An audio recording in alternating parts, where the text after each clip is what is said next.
Hello, everyone. This is Rita Quinn with Free Roaming Radio, and today I'm with Ashley from do I pronounce it Trebventure? Is that right, Ashley? Yeah. Trebventure, because I know it's a little play on your last name. It is. And I'm so excited that you're here.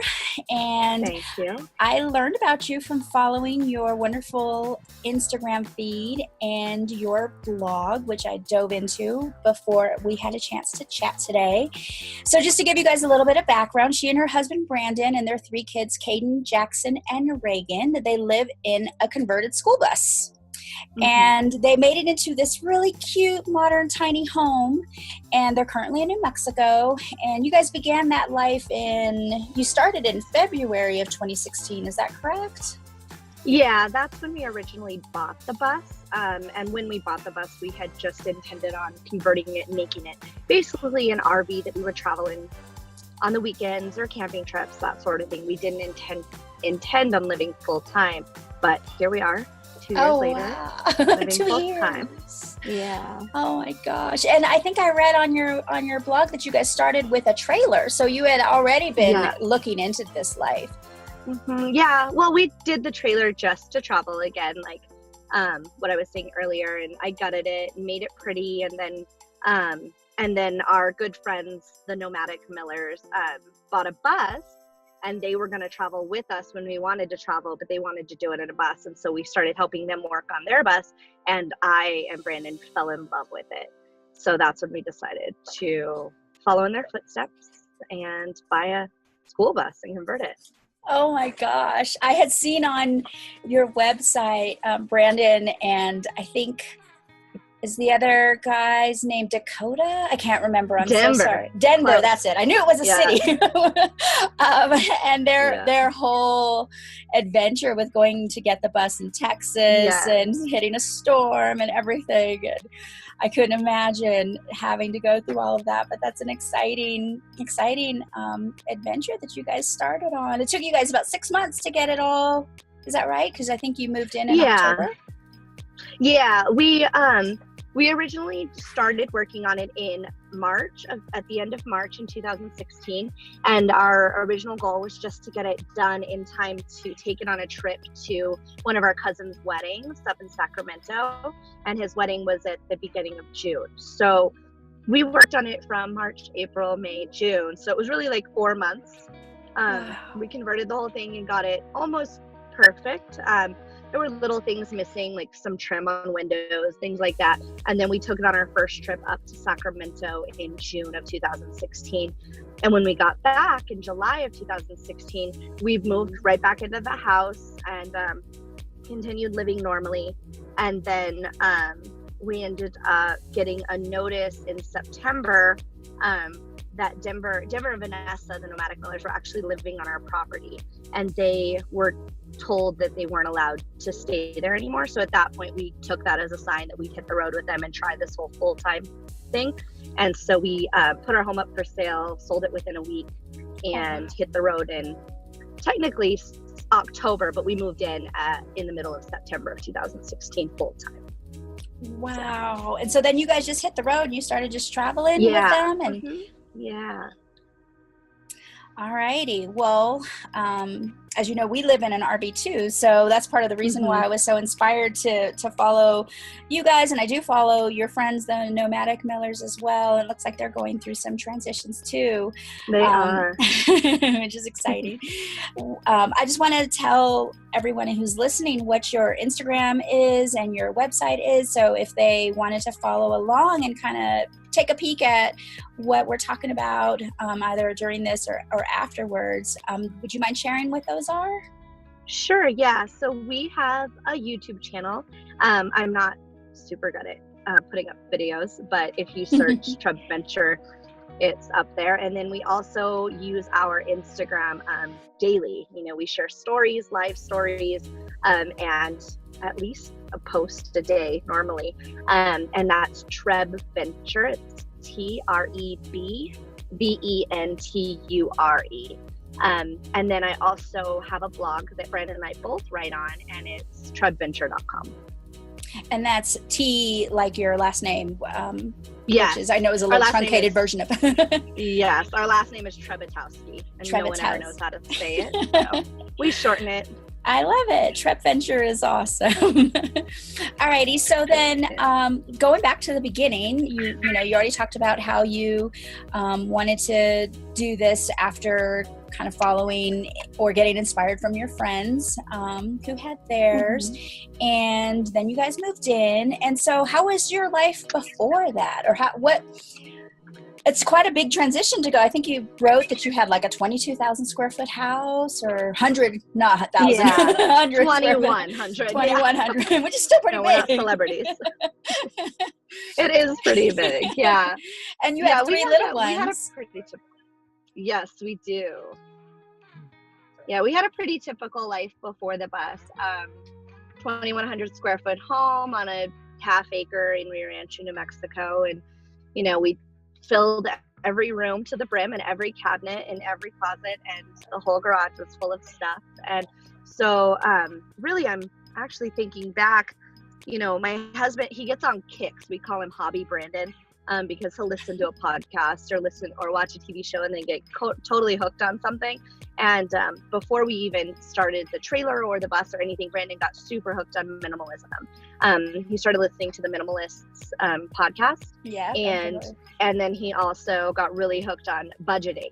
And his favorite is Mr. Money Mustache. And he's really amazing. Just shares tips on how to keep your family within budget, stay out of debt, and live minimally. So, even in our home, we tried at one point to go minimal. I mean, minimal to us then in a home was very different than minimal to us now in a bus. That time, it still was being minimal. So we had lots of garage sales and things like that, and we got everything down to a much smaller amount of possessions, but still nothing compared to what we have on the bus now. And we lived somewhat of a minimal lifestyle, and then we all traveled a lot. Even when we lived in the house, my husband's always been working remote since he got out of college. So he graduated from UNM with a bachelor's in computer science, and he develops iPhone applications or mobile software. Cool. So he got hired right out of college for a company based out of Portland. And at that point, we would travel out there every other month or so. They'd fly our whole family out, and we'd go out there and just stay in hotels or Airbnbs or whatever. And then we travel to like San Francisco area and all over California, do different trips. So we were traveling a lot even before we did any trailer or bus. And so we knew we loved that lifestyle. So the bus just naturally kind of happened. And once we were able to sell our house and get rid of all of our stuff that was weighing us down, it was really easy just to hit the road and leave everything behind. The only thing that really was hard on us, the big change, was leaving my family and his family. We have a huge home base here in New Mexico, which is why we chose to buy land in New Mexico and have a home base here, because Corrales doesn't have any zoning laws. So that's awesome. You can park an RV here. You can live in it full time all year round, never build if you don't want to. And they just want to keep this land free and more village feel. So the only rules that they put on people is that you can't build on under a half acre, and you can't cover your property with a house. So if you have an acre, you're only allowed to cover a third of it with your home. So it's kind of cool because this little village really embraces the tiny living desires that people have. I never hear of other little places that will let you live in your RV or your tiny home or bus full time. So that's why we chose Corrales. But I guess that's really special that you get in a town like that. Awesome. Us coming from Austin, you couldn't even drive our RV into the city limits, let alone stay on a street or something like that, or set up a home. So the idea of it being unincorporated, kind of, open to being able to stay in it. And so you guys basically homestead a place there. And so are you, this isn't one of the questions that I had originally for you, so I'm slightly off topic, but I'm curious if you guys are just like dry camping, or do you have it set up with, a well and all of that kind of stuff? So originally, we were dry camping. Okay. We have, I think I may get this number wrong. That's a Brandon anything. But I think we have 80 watts of solar, 800 watts. I don't know. We have solar on our bus. Okay. We're able to completely survive on solar as long as we're not having to control the temperature. So when it gets really, really hot and we need to use the ACs, we do have electric that we can plug into. When we bought the land last year in March, last year in March.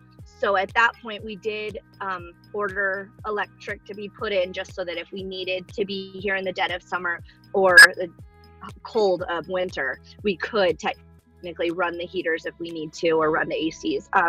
But right now, we haven't used the electric in a long time because we use box fans at night, and then during the day we just try to live outside. That's the whole point of living full-time on the bus, is we do live in a bus, but we try to live outside of the bus. Yes. When you spend more time outside, you're able to enjoy nature as it is and not need these like comforts of AC and heater and all those things. So, and we just recently put in a well at the top of our property, the west part, and we put in the well, but we don't have electric to that side of our property yet. So right now we trenched it all the way to our bus, which is about an acre away from where the well is, and we start up a generator and we turn the well on and we pump it to our bus. And you pump it in. Wow. Yeah, but we are really used to not having, it's been like a year and a half that we haven't had just running water like a typical home and those sort of things. So we're good at conserving water. We shower at the gym a lot, and we just try to conserve water, doing dishes, turning it on and off, not just leaving it running. Those simple things. We have a composting toilet so we don't have to flush constantly. So overall, we're able to just live off grid, and we fill up about once a week, I'd say. Sometimes more, like in the summer when the kids are playing in the mud and those sort of things, we've had to fill up a couple times more because they're needing to shower every single day. But yeah, we're pretty off grid, but we do have the capabilities to hook up if we need to. That is amazing. So for a year and a half, just living like that, really frugally with all of the electric and water and everything. My husband and I just unplugged from the RV park we were in New Mexico, up in Santa Fe for 2 days. We tried to survive for 2 days. And we had got some solar, and like you, I don't really know all the wattage. My husband has that information. But we're trying to learn. So that's really inspiring. I mean, I know that people have been living that way forever, but because we're so used to all of the creature comforts. We are. Yeah. So I wanted to ask you about, how your day looks. Like, I know that you said you manage your Instagram account, you have your blogs, you've got your videos, you're obviously homeschooling the 3 kids, you guys are running a business. How do you find balance and self-care and, all of that kind of stuff with just living in a lifestyle. tiny space. Yeah. So it took some getting used to. I'd say the first 6 months of us living on the bus was a little bit rough, because I call myself like the princess of the bus, the schoolie dwellers. I'm kind of a brat, especially me. Brandon's really chill and he'll go with the flow.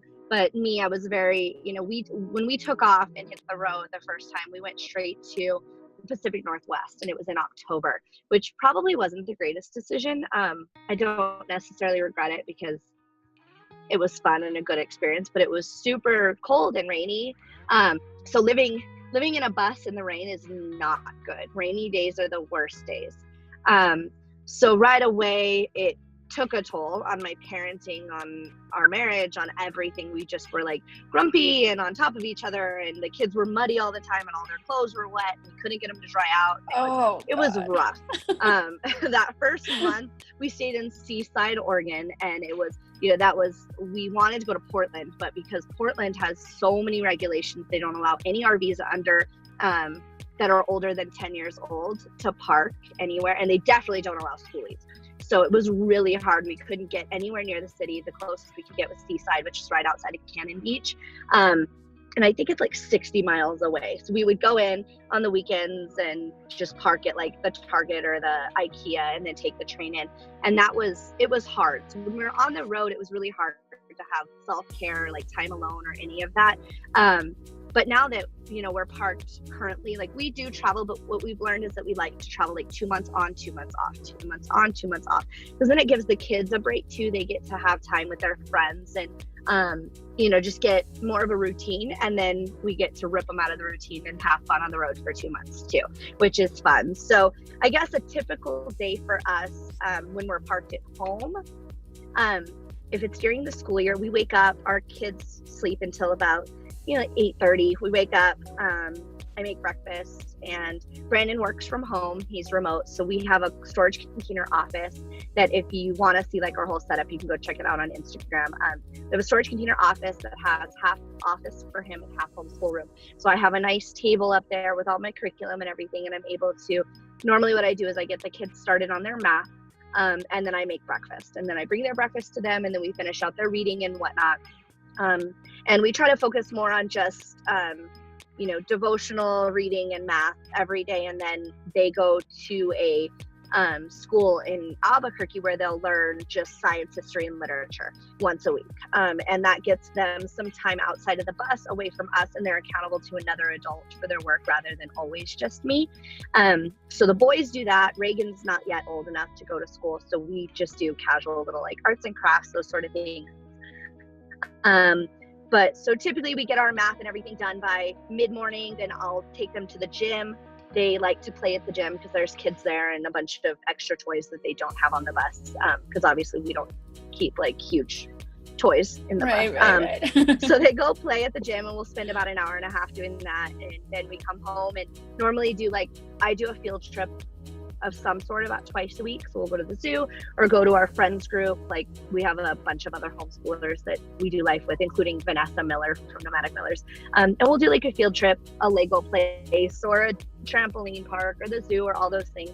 And then the kids have activities sometimes in the afternoon when we're home, like Taekwondo or BMX riding.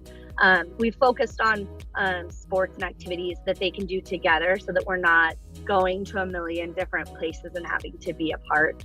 So Taekwondo is something that I feel like they can use even as adults. And so that's why we focus on that. And then BMX riding, we really, really focus on keeping the kids fit and able to ride their bikes, because when we are traveling, we want them to be able to ride with us when we need to go to the grocery store or go somewhere. We want to focus on just keeping their endurance up and not allowing them to get lazy. And dependent on a car, because we don't tow a car when we travel, so they need to be proficient in bike riding. So they need to be able to ride with us. And even Reagan, she's been riding a 2-wheel bike without training wheels since she was 18 months old. So I don't allow her to ride like on streets or anything by herself, but she does have a bike that hooks up to the back of my bike. And we do ride through the city and do those sort of things. That they are proficient. They know how to follow traffic rules and keep up. So it's been that's really amazing. Good. They're so competent. Yeah. They are. 18 months. Wow. Yeah. I didn't learn to ride a bike till I was like 6.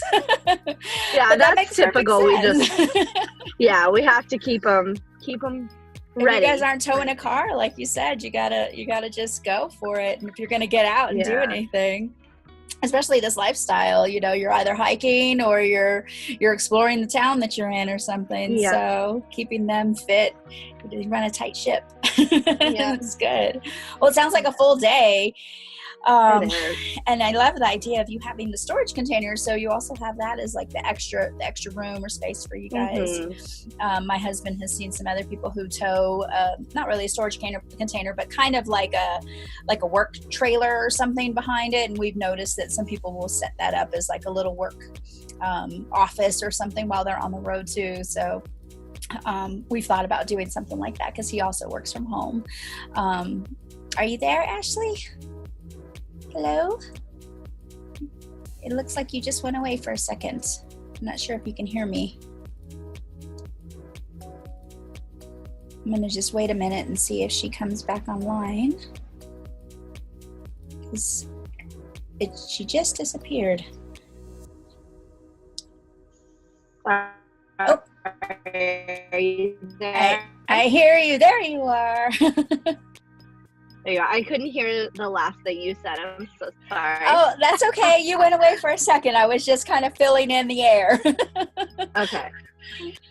Sorry, I don't know if my phone disconnected from Wi-Fi or what. Okay. Yeah, it just suddenly went blank. So that's okay. I wasn't saying anything important other than just that I thought that was really cool that you guys were doing that. So one of the things that I know we're getting near our time. A few of the other questions that I had for you guys were, I think I'll skip to what tips you have for others that are thinking about doing this. Converting a bus, parenting. I mean, there's probably a ton of things in the past 2 years that you could give people a heads up that are thinking about doing it, some big do nots or, tips that could make life a little bit easier for other people who are thinking about following in your footsteps.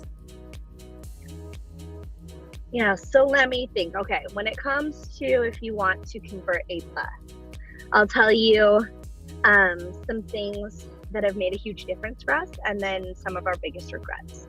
The things that have made the biggest difference for us is having outdoor space. Eating outside, those sort of things are really important. It's not super comfortable to eat in the bus. We don't have a dining room table. So that sort of thing, like having a picnic table or being somewhere where you can have a place to eat, or even just eating outside on a blanket, it's better than other things that have made our life easier in the bus. We redid our couch cushions in leather, and that changed our life because the kids got our other cushion. One thing we learned from all of those little things that we've had to upgrade is do it right the first time.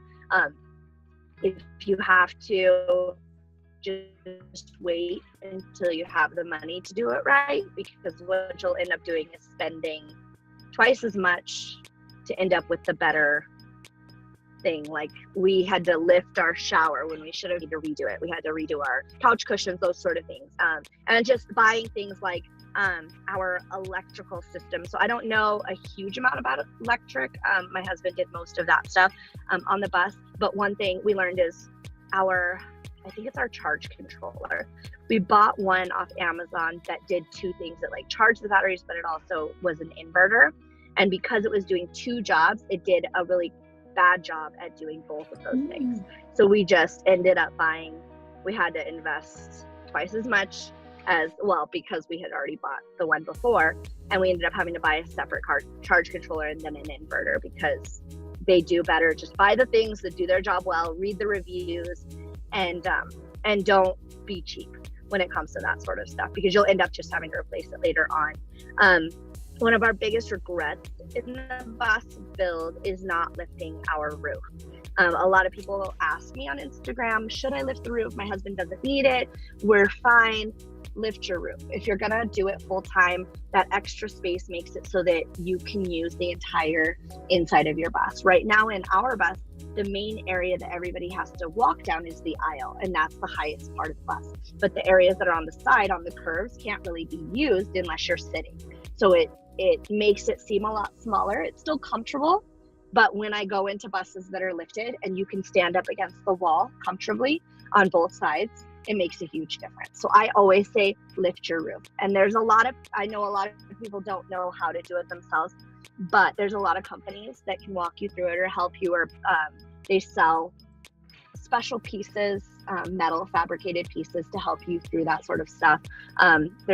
If anybody ever has questions about that sort of stuff, feel free to DM me on Instagram, and I can shoot you to the companies that I know that are reputable and great people that are doing this for a living now. So those things in the bus are probably my regrets and my recommendations. For tiny living, if you're wanting to go minimal and just get rid of stuff and downsize, that's another aspect of our life that people ask about a lot. I would say the first steps in decluttering is go through your closets. A lot of people are like, I don't know where to start. I have so much stuff, I can't get rid of it. Just start with your closet. We don't wear all the clothes that we have in our closet. Most Americans have walk-in closets and they're completely full, but we're wearing the same 10 shirts that we've bought in the past month. So get rid of it all. You don't need more than 3 pairs of pants. You don't need 7 t-shirts. You end up wearing the same shirt 3 times a week anyways, and it cuts down on your laundry. So that was the biggest change for me, is that once I got rid of all the clothes that I wasn't wearing, I wasn't just grabbing clothes and throwing them in the washer after only wearing them an hour. You know, you think more about it and you end up putting it away if it's not dirty.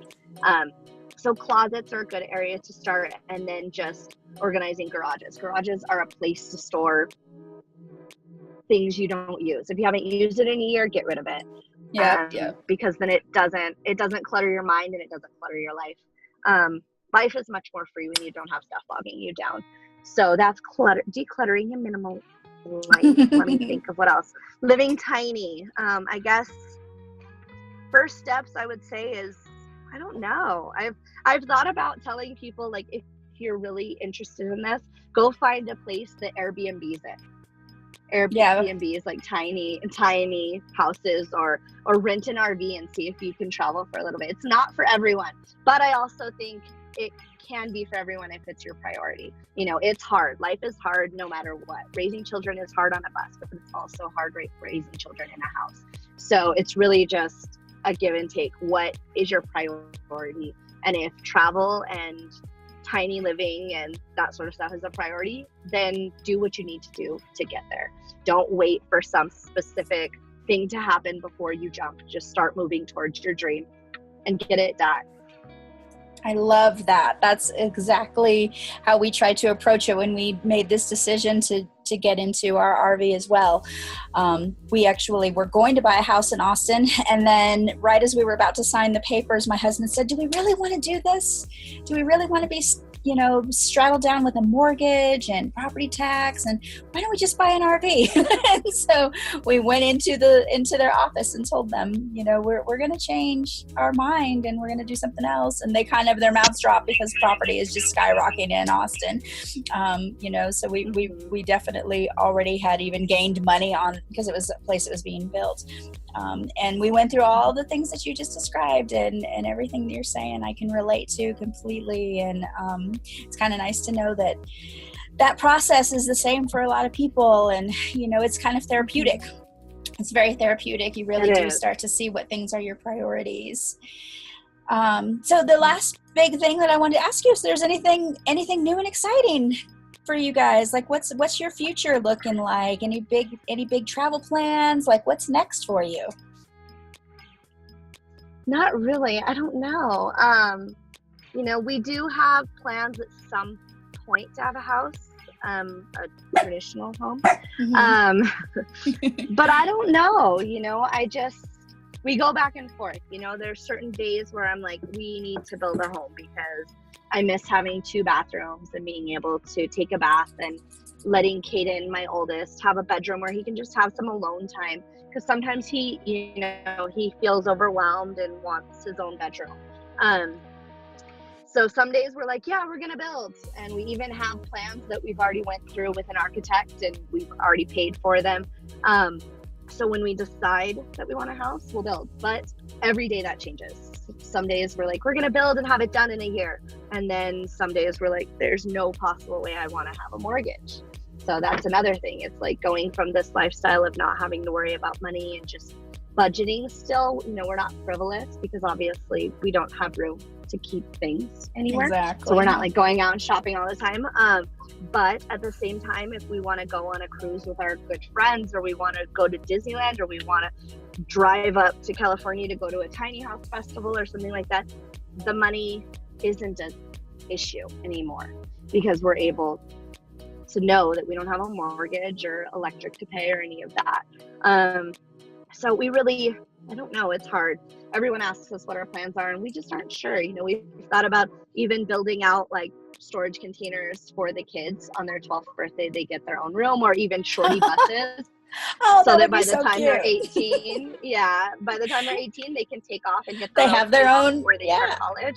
Yeah, but it's hard. It's just big decisions because, the shorty bus sounds amazing and it sounds like it would be great. But at the same time, then we make the decision that our kid could technically live in their own bus.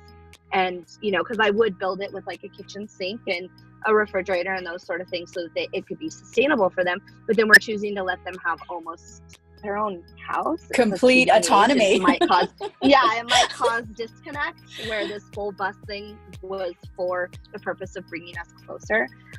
So we're just up in the air. I don't know. I guess immediately we're going to San Francisco next week. Not in the bus. We're just going on a small trip to a memorial for my husband's aunt, but we're going to go through San Francisco and enjoy it a little bit. And then we hope to camp this summer, and we are going to Panama in October. And we'll probably hit Arizona in the winter. And that's our travel plans for right now. But we also are really bad at planning travel. We tend to just hit the road within a week and decide to go spontaneously. So that's kind of the nice freedom of living in RV. Yeah, you can leave whenever you want. Right. But yeah, since our kids aren't in school or anything, we don't have anything tying us down. And if a trip comes up that we want to go on, let's go. I know, that's one of the things, like you said, that's so great. It's so freeing. When we first moved into ours, I tried to plan out like 6 months of where we were going to be. And I learned after about 2 months that's just not the lifestyle, because you want to have the flexibility and the freedom. And so it sounds like you guys have perfect balance for that. And I know no matter what you guys do in the future, it's going to be really cool. And you're going to always have your children's interests at heart. I really love, just following you guys. I can see the type of parents that you are and the little messages that you leave on your little blackboard for them. And, it's always very heartwarming. It's one of the reasons why I'm so grateful to be able to sit down and chat with you. And I will let you, thank you. I'll let you go back about your day. And again, thank you so much. Of course. Thank you for inviting me. And it was nice to meet you. It was very nice to meet you too, Ashley. And I wish you guys the best. Ditto. Have fun. Where are you guys headed to next? We are going to be going to Moab. So we're here in Pagosa Springs right now for the rest of this week coming up. And then on Saturday, we drive over to Moab, and then we're over at Salt Lake City. And then our goal is to go up over into Wyoming and check out that area. And so, but from then on, we're kind of winging it. So we'll see. Oh. Hopefully we can stay in touch. We'll cross paths. Oh, that would be wonderful. I'd love to meet you in person. Yes, that'd be awesome. Right. Thank you, Ashley. Well, thank you so much. All right. You have a great day. Bye-bye. You too. Bye. All right, everybody. Well, thank you for listening. This is Rita Quinn with Free Roaming Radio, and I was just chatting with Ashley from trebventure.com. Go subscribe to their blog and follow them on Instagram at trebventure, TREBVENTURE. We'll see you guys next time. Thanks for listening.